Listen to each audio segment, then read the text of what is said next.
യാത്രയിൽ പുതിയ ചരിത്രം കുറിക്കാൻ ഹൈഡ്രജൻ പവർ ട്രെയിൻ വരുന്നു. ഈ മാസം പ്രധാനമന്ത്രി നരേന്ദ്രമോദി ഈ ട്രെയിൻ സർവീസ് ഉദ്ഘാടനം ചെയ്യും. ഹരിയാനയിലെ ജിന്ദിൽ നിന്നും സോണിപത്തിലേക്കാണ് സർവീസ് നടത്തുക. ബലറാം നെടുങ്ങാടി വിവരങ്ങൾ നൽകും. ആദ്യം ട്രെയിനിൻ്റെ ദൃശ്യം ഒന്ന് കാണാം. അപ്പോൾ അതിനിടയ്ക്ക് നമുക്ക് കേരളത്തിൽ വരാൻ പോകുന്ന വന്ദേ ഭാരത് സ്ലീപ്പറിൻ്റെ കാര്യം പ്രേക്ഷകർക്ക് അറിയാമല്ലോ. ഇനി രാത്രിയിൽ ഉറങ്ങി നിങ്ങൾക്ക് യാത്ര ചെയ്യാം വന്ദേ ഭാരതിൽ. അപ്പോൾ നമുക്ക് വന്ദേ ഭാരത് വിട്ട് ഈ ട്രെയിനിലേക്ക് വരാം. ബലറാം നെടുങ്ങാടി വിവരങ്ങൾ പറയും. FKN രാജ്യത്തെ ആദ്യ ഹരിത ട്രെയിനാണ് ഉടൻ തന്നെ സർവീസ് ആരംഭിക്കാൻ ഒരുങ്ങുന്നത്. പൂർണ്ണമായും മലിനീകരണ മുക്തമായ ഒരു ട്രെയിൻ സർവീസാണ് ഇന്ത്യയിൽ തുടക്കമിടാൻ പോകുന്നത്. ഹരിയാനയിലെ ജിന്ദിൽ നിന്നായിരിക്കും ഈ സർവീസ് ആരംഭിക്കുക.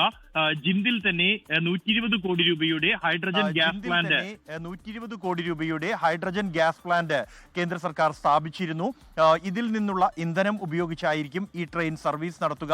ജിന്ദിൽ നിന്നും സോനിപത്തിലേക്കാണ് ഈ ട്രെയിനിന്റെ സർവീസ് നിലവിൽ ക്രമീകരിച്ചിരിക്കുന്നത്. ഈ മാസം അവസാനത്തോടെ പ്രധാനമന്ത്രി നരേന്ദ്രമോദി ഈ ട്രെയിനിന്റെ സർവീസ് ഫ്ലാഗ് ഓഫ് ചെയ്യും.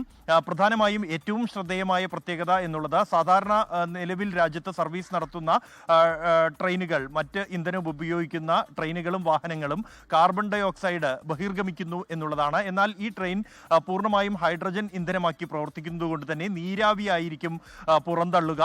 അതുകൊണ്ട് തന്നെ പരിസ്ഥിതി സൗഹൃദമായ ഒരു തുള്ളി മലിനീകരണം പോലും നടപ്പാക്കാത്ത ഒരു ട്രെയിൻ സർവീസ് ആയിരിക്കും ഈ ജിന്ദിൽ ഈ മാസം അവസാനത്തോടെ തുടക്കമിടുക. 10 കോച്ചുകളാണ് ഈ ട്രെയിനിന് നിലവിൽ ക്രമീകരിച്ചിരിക്കുന്നത് ആദ്യ സർവീസ് എന്ന നിലയിൽ. അതിൽ 2 കോച്ചുകൾ ഡ്രൈവിംഗ് കാറുകളായിരിക്കും. മറ്റ് 8 കോച്ചുകളിലായിരിക്കും യാത്രക്കാർക്ക് യാത്ര ചെയ്യാനാകുക. SKN ലോകത്തെവിടെയായാലും ഏത് സമയത്തും 24 വാർത്തകളും ഓഗ്മെന്റഡ് റിയാലിറ്റി പാക്കേജുകളും എക്സ്പ്ലെയിനറുകളും വിശദമായി കാണാൻ ഞങ്ങളുടെ യൂട്യൂബ് ചാനൽ നിങ്ങൾക്ക് സബ്സ്ക്രൈബ് ചെയ്യാം.